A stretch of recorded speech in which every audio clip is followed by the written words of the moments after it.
இப்போ நம்ம பார்க்க போகிறது experiment number 9. Apply the Diffie-Hellman key exchange mechanism using HTML and JavaScript. இப்போ நம்ம வந்து எண்ட் யூசரை வந்து ஆலிஸாக கன்சிடர் பண்ணிக்கிட்டு நம்ம சிஸ்டம் அப்ளிகேஷனை பாபா கன்சிடர் பண்ணி இந்த ப்ரோக்ராம் பார்க்க போகிறோம். ஃபஸ்ட்டு Diffie-Hellman key exchange என்னன்ட்டு கான்செப்ட் பார்த்துக்கலாம்.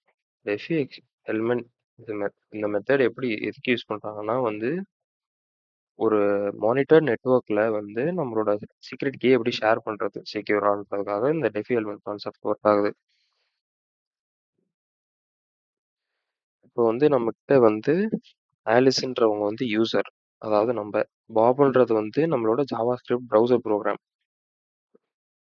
இப்போ ரெண்டு சைடுமே இந்த கோர் கான்செப்ட் எப்படின்னா ரெண்டு சைடுமே இண்டிபெண்ட்டாக ஒரு கீஸ் ஜென்ரேட் பண்ணுவாங்க, secret keys. But at the final end சினாரியோவில் ரெண்டு பேர்கிட்டயுமே சேம் கீ தான் இருக்கும். இது எப்படி அவங்க கால்குலேட் பண்ணுறாங்கன்றது தான் இந்த Diffie-Hellman கீ எக்ஸ்சேஞ்ச். இது மேத்தமெட்டிக்கல் கான்செப்ட் யூஸ் பண்ணி தான் பண்ணுறாங்க. இதை நம்ம ஸ்டெப் பை ஸ்டெப்பாக பார்க்கலாம்.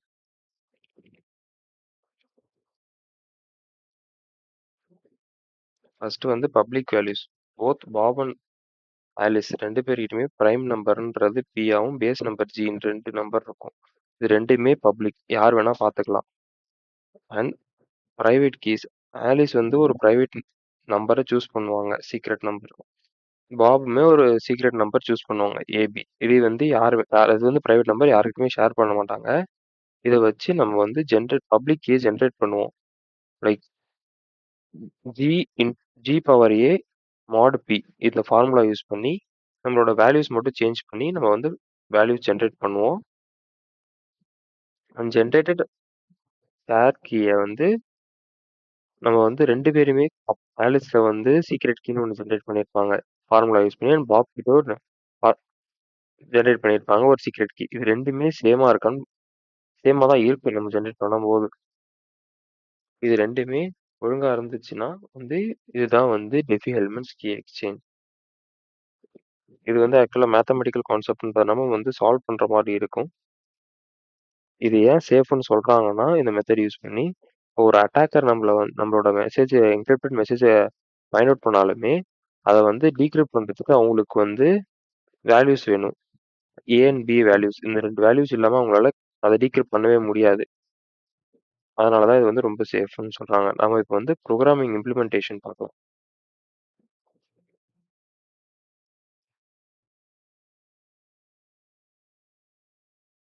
இப்போ நம்ம ப்ரோக்ராமிங் இம்ப்ளிமெண்டேஷன்ல யூசர் தான் Alice and JavaScript program தான் பாப். நம்ம ஃபர்ஸ்ட் HTML CSSல நம்ம UI பார்ப்போம். ஜாவா ஸ்கிரிப்ட்ல நம்ம Diffie-Hellman's ஓட logic எழுதியிருப்போம்.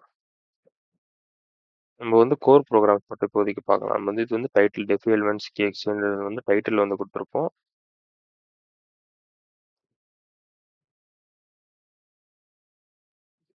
Diffie-Hellman's key exchange prime number input. நம்ம இன்புட் வாங்குவோம் நம்பர்கிட்ட ஐடிஸ், அதோட ஐடி வேல்யூஸ் எல்லாமே இதுல மென்ஷன் பண்ணியிருப்போம். இதுல பின்றது பிரைம் நம்பர், ஜின்றது பேஸ் நம்பர்.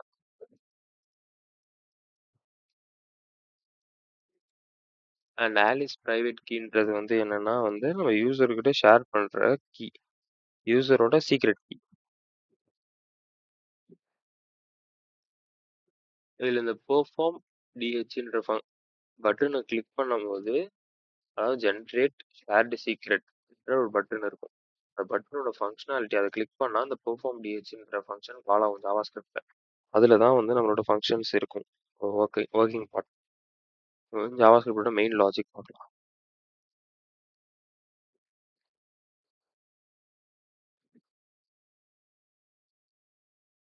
நம்மளோட இந்த மாட் பவர் என்ற ஃபங்க்ஷன் என்ன பண்ணுதுன்னா ஃபாஸ்ட் எக்ஸ்பொனென்ஷியேஷன் ப்ராசஸ் பண்ணுது. இது என்ன பண்ணுன்னா மல்டிப்ளிகேஷன் எப்பப்பெல்லாம் தேவையோ அப்பப்போ மட்டும்தான் பண்ணும். நம்ம மாடுலோஸை அடிக்கடி யூஸ் பண்ண வேண்டாம் லார்ஜ் வேல்யூஸ்க்கு. இதுக்கு தான் நம்ம மாட் பவர் ஃபங்க்ஷன் யூஸ் பண்ணுறோம். இதில் இருக்கிற ப்ரோக்ராமிங் கான்செப்ட்ஸ் எல்லாமே லாஜிக்ஸ். ஆக்சுவலாக இதுதான் Diffie-Hellman'sக்கு மெயின் கான்செப்டே.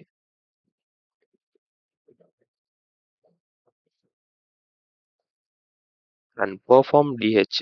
அந்த பட்டன் கிளிக் பண்ணும்போது நமக்கு இதுதான் ஆக்டிவேட் ஆகும் ஆக்சுவலா. இது என்ன பண்ணும்னா வந்து பி, இது வந்து பிரைம் நம்பர், ஜின்றது வந்து பேஸ் நம்பர், ஏன்றது வந்து ஆலிஸோட பிரைவேட் கீ. இது மூணுத்தையுமே வந்து இன்புட்டா வாங்குறதுக்கு இதை வந்து வேலிடேட் பண்ணணும். வேலிடேட் வந்து இஃப் கண்டிஷன்ல வந்து இது வேலிடேட் பண்ணி வேலிட் வேல்யூஸ் செக் பண்ணும், இல்லைன்னா வேலிட் வேல்யூஸ் என்டர் பண்ணுங்கன்ட்டு ரிட்டர்ன் பண்றது. இப்போ வந்து நம்ம பாபோட பிரைவேட் கீயை வந்து கால்குலேட் பண்ண போறோம். இதுதான் வந்து பாபோட பிரைவேட் கீ கால்குலேஷன் ஃபார்முலா. இது என்ன பண்ணா ரேண்டம் நம்பர் 1ல இருந்து p-1 வரைக்கும் ரேண்டம் நம்பரை பண்ணி செக் பண்ணிட்டே வரும். அண்ட் அதுல வந்து பாபோட சீக்ரெட் கீ இருக்கும். ஆனா இந்த சீக்ரெட் கீ வந்து ஆலிஸ்க்கு தெரியாது. ஸோ வந்து பப்ளிக் கீ ஜென்ரேட் பண்ணோம். பப்ளிக் கீ வந்து மாட் பவர் இந்த ஃபார்முலா யூஸ் பண்ணி நம்ம வந்து ஆலிஸ் அண்ட் பாப் 2 பேருக்குமே வந்து பப்ளிக் கீ ஜென்ரேட் பண்ணுவோம். இந்த கீஸ் வந்து அவங்க எக்ஸ்சேஞ்ச் பண்ணிப்பாங்க.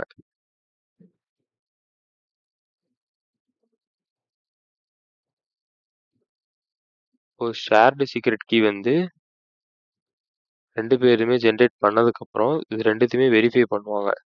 இந்த ஷேர்டு சீக்ரெட் கீயும் சேமா இருக்கா? ரெண்டுமே சேமா இருந்ததுன்னா வந்து கீ எக்ஸ்சேஞ்ச் சக்சஸ்ஃபுல், இல்லைன்னா கீ எக்ஸ்சேஞ்ச் ஃபெயில்டு நமக்கு ரிட்டர்ன் ஆகும். நம்ம ப்ரோக்ராம் இப்போ ரன் பண்ணி பார்க்கலாம்.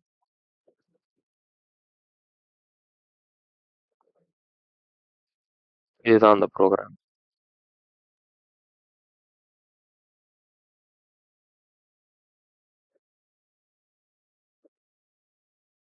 இப்போ நமக்கு வந்து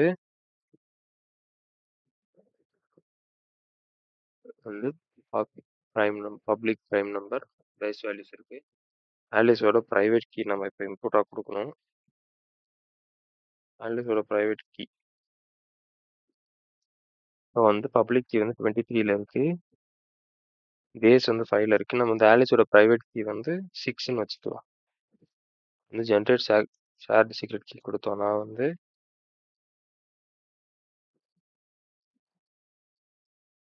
கீ எக்ஸ்சேஞ்ச் சக்சஸ்ஃபுல். 2 பேருக்குமே வந்து பப்ளிக் கீ வேற வேற இருக்கும், பிரைவேட் கீ வேற வேற இருக்கும். பட் ஷேர்டு சீக்ரெட் கீ வந்து ரெண்டுமே சேமா இருக்கும், 12 = 12. ஸோ அதனால கீ எக்ஸ்சேஞ்ச் சக்சஸ்ஃபுல், ரெண்டுமே சேமா இருக்கிறதுனால. இதுதான் வந்து Diffie-Hellman's key exchange mechanism. Thank you.